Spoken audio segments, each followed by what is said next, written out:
In this particular tutorial video, you will need some rig making material, some scissors, obviously need some hooks, need some kickers, a baiting needle, a lighter, some hair stops, a loop knot tool, or you could just use your fingers, a stripper, some pop-ups of your choice, and some bottom baits of your choice. First, get your rig making material, pull off the length you would like for your rig.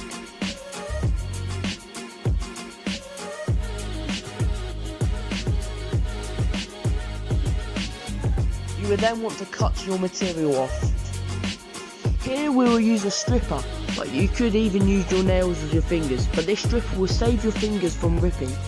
Put your material through the bigger hole of your stripper and make sure it's locked in tight.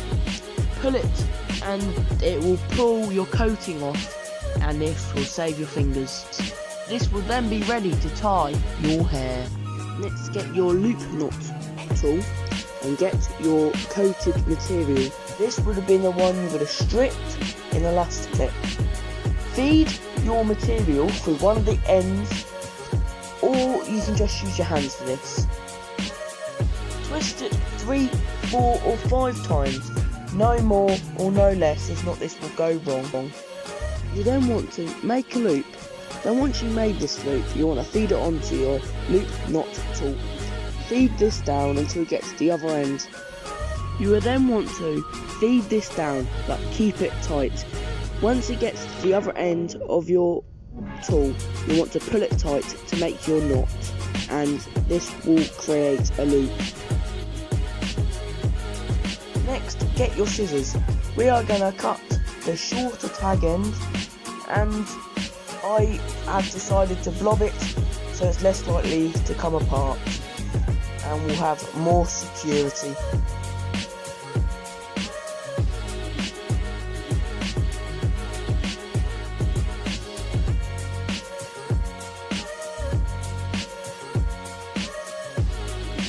To make it easier for myself, or for you guys, I've got myself a baiting needle.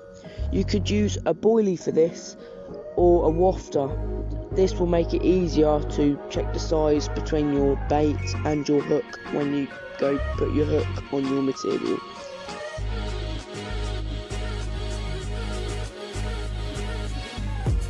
You then want to get yourself a hair stop to stop your boilie / wafter falling off the hair.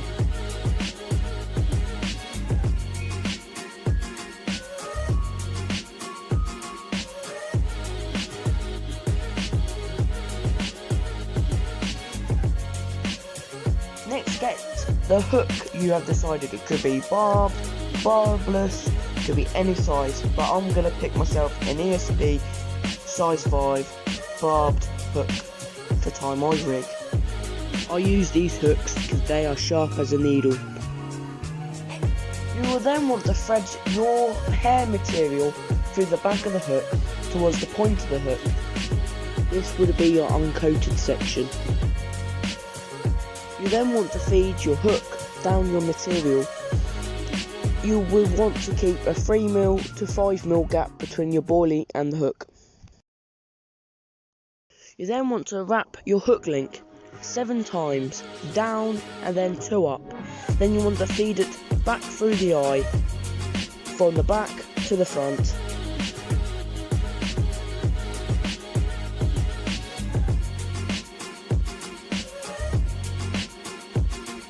Here you can do it 2 ways, and I'm going to show you the first way if you don't have any kickers.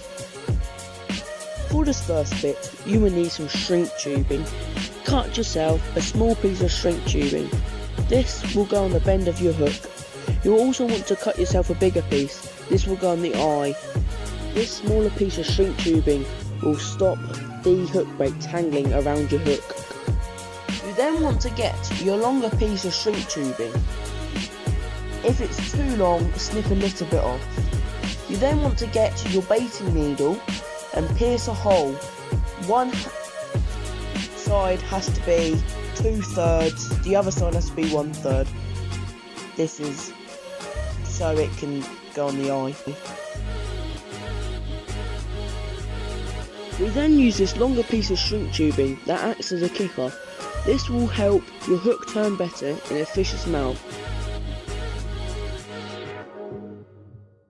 But don't forget to make your liner, your material will need to go through the hole that you have pierced in this longer piece of shrink tubing.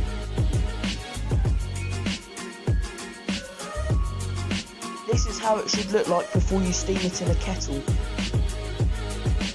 Now we're going to use the kickers in the second way. You still want a bit of shrink tubing for the curve in your hook, but in the top piece of shrink tubing, this is what the kicker will do. You just have to slide it down, feed it over the eye of your hook and over your 7 turns of line on the top of your hook. This can be a bit fiddly though, so be careful your fingers with the point of the hook. Now this is your finished product before you steam it. This is what it should look like.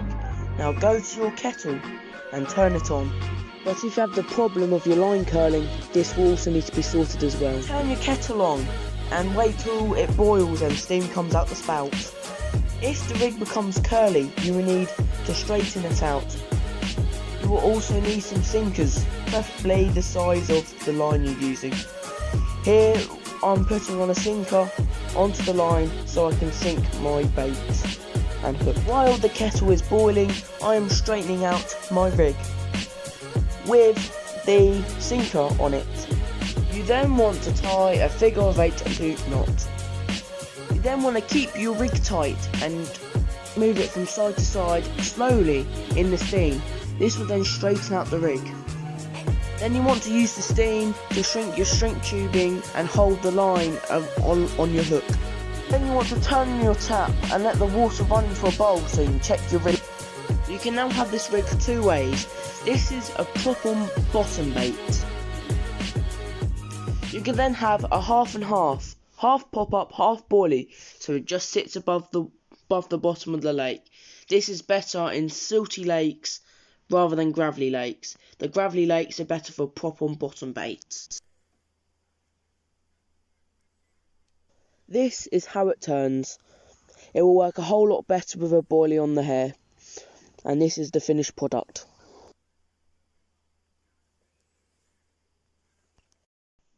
So I hope the video has helped you learn how to tie a hair rig. A standard hair rig, probably the easiest rig out there. So for all you people new to the channel, please subscribe. And I hope all you new people out there who's just got into fishing, I hope that's helped you out. So I will see you all in the next video, and stay safe everybody.